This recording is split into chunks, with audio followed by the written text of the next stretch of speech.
अस्सलाम वालेकुम सर। वालेकुम सलाम। सर के खैरियत साहब? जी अल्हम्दुलिल्लाह, अल्लाह का शुक्र। और आपके क्या अच्छा। हाल है? आपके क्या हाल है सर? अल्हम्दुलिल्लाह बेहतर है। अल्हम्दुलिल्लाह उसका टांग की तकलीफ से सिवा सारा बेहतर है। अल्लाह ताला इसमें भी खैर अता फरमाए, जल्द से जल्द आपको आमीन। शिफाए कामिला सेहत आजिला अता फरमाए। सर मैं ये चाह रही थी कि कुछ आप हमें ये बताइए, आपका बिल्कुल अर्ली चाइल्डहुड जो है, बचपन आपका इंडिया जी। में से आपका ताल्लुक़ है, तो इंडिया के कौन से इलाके से रहा? और फिर आपके वालिदैन जो हैं वो किस तरह के मतलब लोग थे? कैसे? ज़ाहिर माँ बाप तो सबको बहुत प्यारे होते हैं, मगर ये कि उनका उनका बैकग्राउंड वगैरह क्या था? और किस तरह फिर उन्होंने आपको, जब आपकी ये ब्लाइंडनेस हुई, तो किस तरह से आपको सपोर्ट किया? कैसे ज़िंदगी आगे बढ़ी? इस चीज़ को ज़रा सा हमें बताइएगा। इसमें वालदैन का कहा था ना आपने? जी जी बिल्कुल। हाँ, चले। बिस्मिल्लाहिर्रहमानिर्रहीम। रब्बि इश्रह ली सदरी व यस्सिर ली अमरी वाहलुल उक़दतम मिन लिसानी यफ़क़हू क़ौली। मैं इंडिया का एक मशहूर शहर है पूना, उसमें पैदा हुआ था। और पूना जो है वो जो हिंदुस्तान के सियासतदान हैं उनकी सरगर्मियों से, शिवाजी की सरगर्मियों से अंदाज़ा हो सकता है कि वो मरकज़ था। अच्छा। शिवाजी भी उसी इलाके में था ना, पूना की पहाड़ियों के साथ। तो वहीं से छुप छुप के पहाड़ियों से वो हमले भी किया करता था औरंगज़ेब आलमगीर के खिलाफ। तो पूना शहर में अवेयरनेस बहुत था और वहाँ के मुसलमान भी उस एतबार से बहुत दिलेर होते थे। और ये कि इंडिया में रहते हुए जो है वो मेरे दादा मेयर बन गए थे यहाँ के पूना सिटी के एडमिनिस्ट्रेटर, जो भी नाजिम था, लेकिन जो हैसियत मेयर की होती वो बन गए थे। माशाल्लाह, उनका नाम क्या था सर? हाजी अब्दुर्रहमान। माशाल्लाह, हाजी अब्दुल रहमान।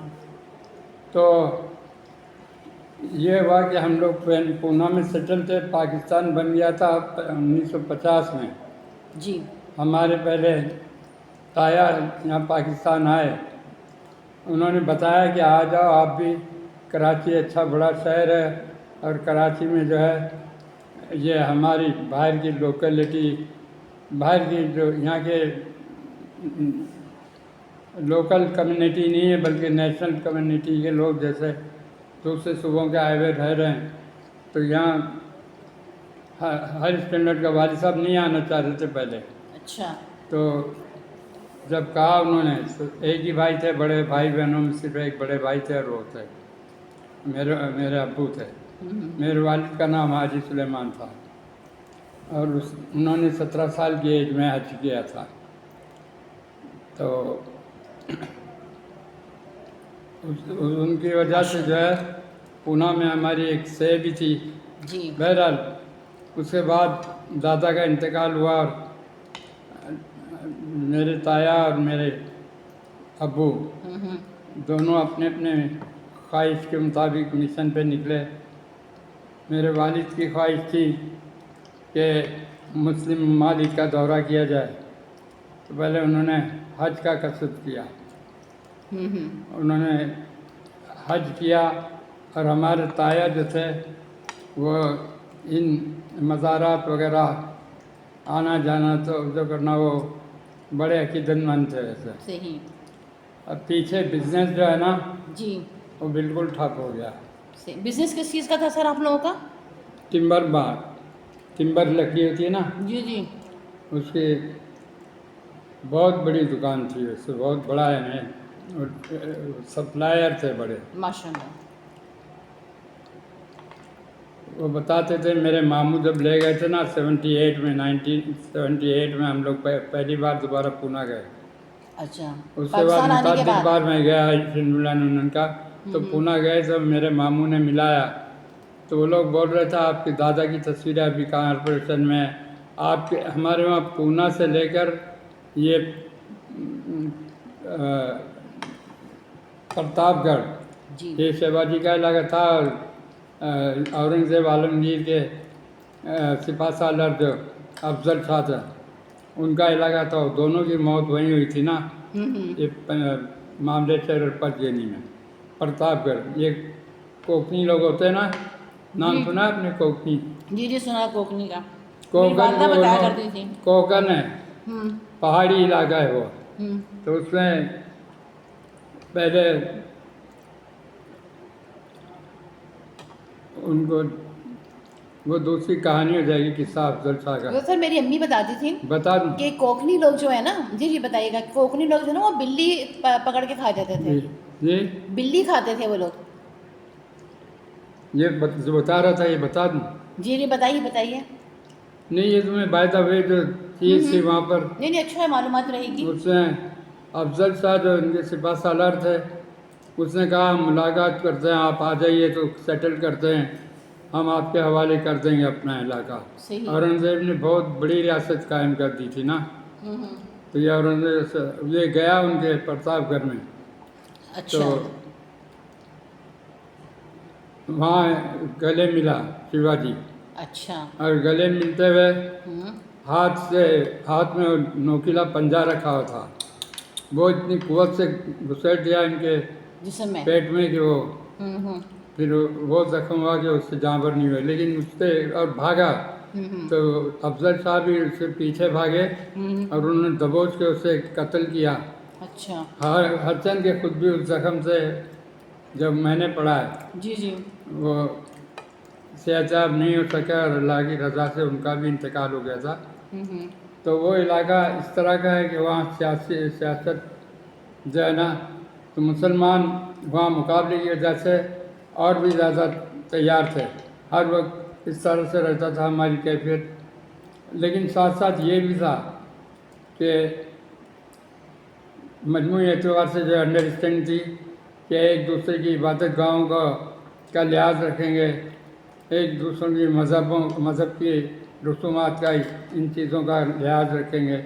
कोई कोई सरफिरा होता था किसी भी जगह का तो वो करता था, और ना बहुत मजमूई एतबार से बहुत खुशगवार माहौल था।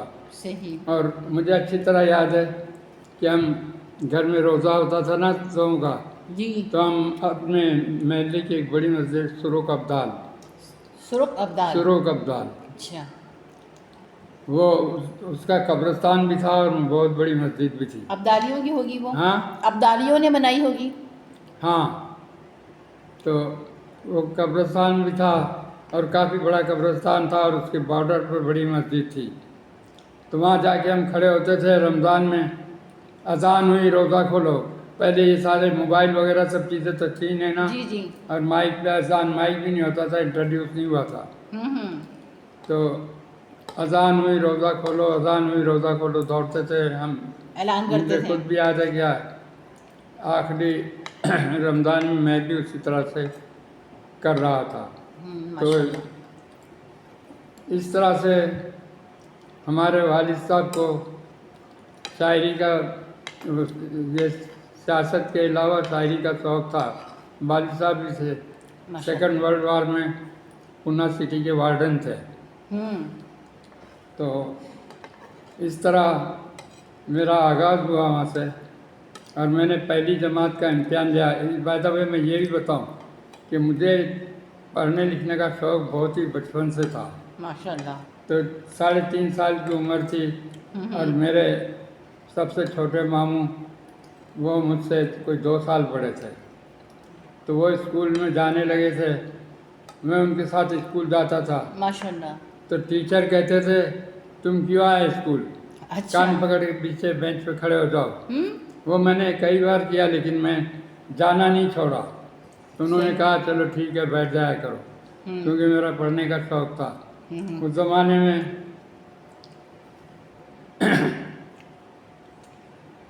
इस तरह से जब मैं 5 साल का हुआ तो वो कहते थे 6 साल से कम में हम दाखिला ही नहीं देंगे, जी बिल्कुल ऐसा बस ही है। 5 साल में दे दिया हो।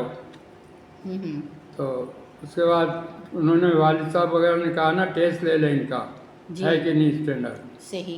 तो मेरा दाखिला हो गया 5 साल की उम्र में, और मैंने 1 साल माशाल्लाह। किया था। दूसरे दिन सुबह रिजल्ट था, उस रात को हम वहाँ से निकल गए। अच्छा। मुझसे एक भाई बड़े थे, एक बहन। एक बड़ा भाई जो है वो 2.5 साल की उम्र में ही रेलत पा गया था। इन्ना लिल्लाहि व इन्ना इलैहि तो राजिऊन। मेरी बाजी अल्हम्दुलिल्लाह अभी तक है, अच्छा हम सब में बड़ी हैं वो, फरजाना सुलेमान साहिबा, उनकी बात करें। मेहरुन्निसा। मेहरुन्निसा साहिबा। अच्छा, फरजाना सुलेमान साहिबा किस नंबर जी? पे हैं?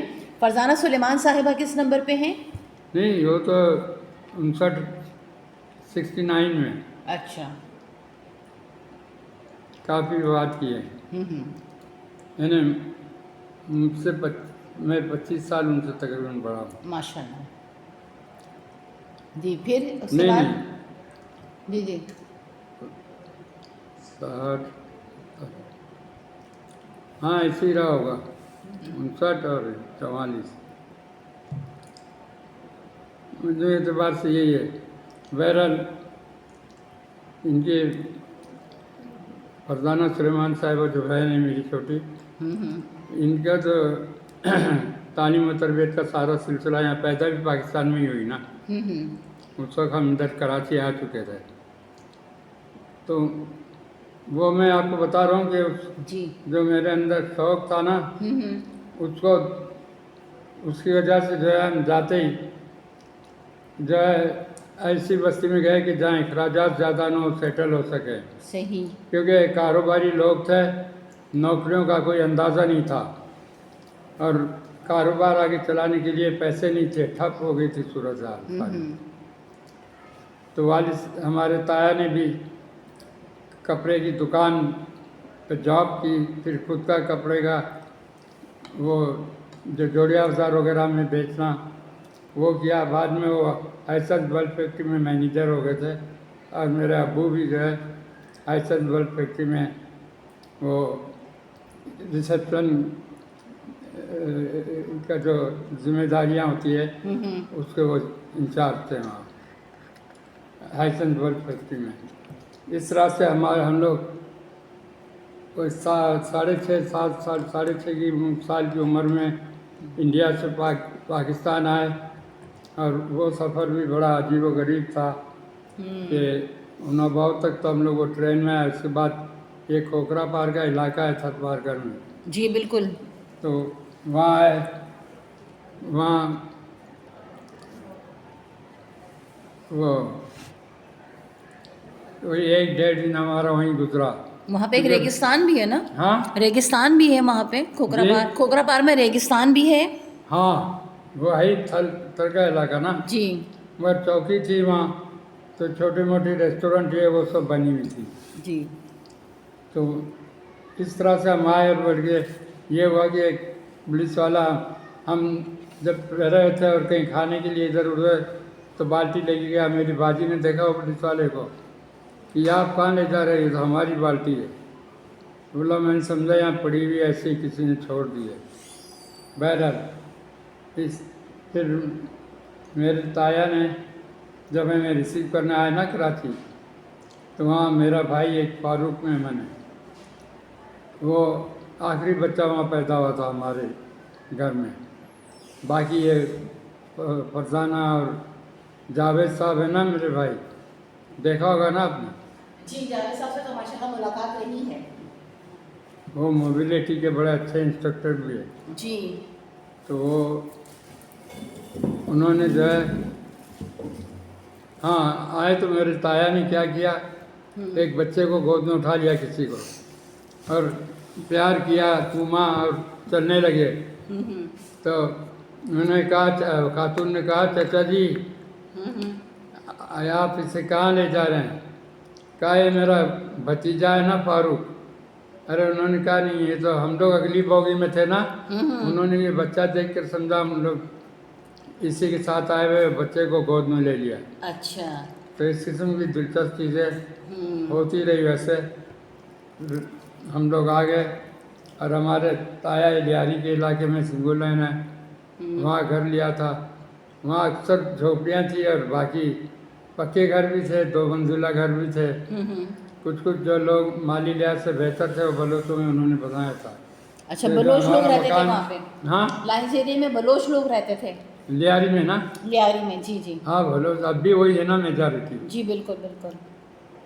वही मैंने रहते हुए बलोची ज़बान सीखी। अच्छा, माशाल्लाह। हुआ ये कि हम लोग आए, हमें वही ताया के बराबर वाला घर हमने किराए पे ले लिया। ताया तो बाद में हमारे वालदा के खालाजाद भाई, उनका बिजनेस था, वो बंदर रोड पर ईदगाह के सामने रतन तालाब का इलाका है।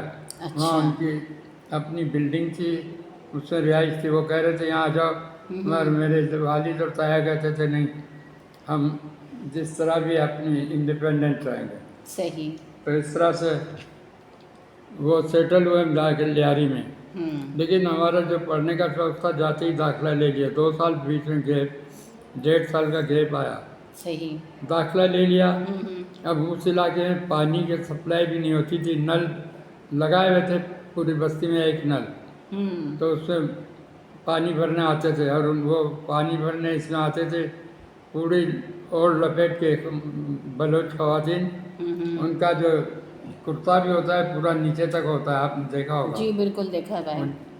तो वो लोग बैठे होते थे, और हमारा नंबर आए, नंबर आने में टाइम लगता था, तो वहाँ पत्थर लगे हुए थे। अच्छा। नल का ऐसा चौखटा था ना, इसके इर्द गिर्द, जैसे ईंटों में लोग नहीं बैठ जाते हैं, जी जी बिल्कुल। बड़े बड़े पत्थर रख दिए थे कि बारी में इतनी देर खड़े कौन रहेगा। सही, ताकि तो आराम से बैठ भी उसमें जाएं। मैं अपनी किताबें ले जाता था वहाँ। अच्छा। और उस तालीम, यानी ये कि अब पानी वानी में टाइम ज़्यादा लगेगा तो पढ़ने का मौका नहीं मिलेगा, होमवर्क का मौका नहीं मिलेगा। तो इस तरह से हमने। माशाल्लाह। आप लोग कितने बहन भाई थे जब आप पाकिस्तान आए? 12 अल्हम्दुलिल्लाह। जब पाकिस्तान आए तब, या नहीं, 10 बचे थे। 10 थे, और बाकी 2 की पैदाइश यहाँ पर हुई, हाँ हाँ। पाकिस्तान में हुई? नहीं, जब हम इंडिया से आए उस वक्त तो हम लोग जो है, मेरी बाजी थी और हम 5 भाई थे। यानी 6-7 लोग हो गए। एक आप हो गए, 5 आपके भाई और एक आपकी बाजी, ऐसा ही? हाँ, 7 वालिद लोग। साहब, वालदा। हाँ, वालिद साहब वालदा, मतलब बहन भाइयों में मैं बात कर रही थी कि बहन भाइयों में 7 अफराद आए, फिर इसके बाद बाकी लोगों की जो है पैदाइश यहाँ पाकिस्तान में हुई। तो मैंने आपको बताया कि जी। इब्तिदाई वक्त ऐसा गुजरा, लेकिन तालीम में जाने का हम जो थे, हम उनकी ज़बान हमने सीख ली दुकानों पे आने जाने से, और बड़ी फ्लुएंसी के साथ, लेकिन मिक्सअप नहीं हुए थे। सही। वो हमेशा, और वालिद साहब में बहुत बोल्डनेस था ऐसे, क्योंकि वो पुणे के करीब पहाड़ी इलाकों में भी बहुत बोल्ड होकर चलते फिरते थे। माशाल्लाह। एक बार वो एक बलोच ने हमारे हाथ से, हम पेस्ट्री लेकर आ रहे थे, हमारे गली का ही था, अच्छा। उसने हमारे हाथ से पेस्ट्री जो है छीन ली। अच्छा। हम लोगों ने आके घर पे बताया वालिद साहब को कि ये हुआ। दूसरे दिन वो आगे, जैसे इनकी सबकी बलोचों की आदत है, जो चौराया होता है ना, वहाँ बीच में बैठ जाते हैं आकर। अच्छा। गाड़ियाँ उनके इधर उधर से जाए तो बैठते थे, वो आके बैठे। वालिद साहब गए, उसके दोनों हाथ पकड़े, उसके बाद दोनों उसको जो है काबू किया और घुमाया उसी दायरे में। अच्छा। 3-4 बार घुमा के जोर से पटका। तो उसकी माँ जो है ये पकोड़े बेचती थी अच्छा। उसी जगह पर। उसकी माँ ने कहा, हाजी साहब छोड़ दो, मैं माफ़ी चाहती हूँ इसकी। बोले, इसने ऐसी महल्ले वालों के साथ ऐसी लूट मार कैसे की। सही। तो हम लोग वहाँ अपना करीने से रहते थे। फुटबॉल बहुत खेली जाती थी, लेकिन हम उनमें इन्वॉल्व नहीं होते थे। सही। हम अपनी क्रिकेट खेला करते थे, अच्छा। और क्रिकेट का वहाँ शौक बिल्कुल नहीं था। हमारे साथ जो बलोच लड़के थे 2-4 आ जाया करते थे। फिर सब, मुझे थकान हो रही है, आके हाँ, नहीं नहीं ठीक है, इंशाल्लाह ताला। वैसे अभी काफ़ी इंटरेस्टिंग बातें पता लगी और बहुत अच्छा लगा। इसी सिलसिले को हम आगे बढ़ाएंगे, आप हमें मज़ीद बताइएगा इंशाल्लाह ताला। कल हम जो है, कल इस सिलसिले में मज़ीद बात करेंगे। आप बिल्कुल आराम कीजिए, अल्लाह ताला। नहीं, वो लेटर कंप्लीट कर लें जी बिल्कुल बिल्कुल कर लेते हैं। वो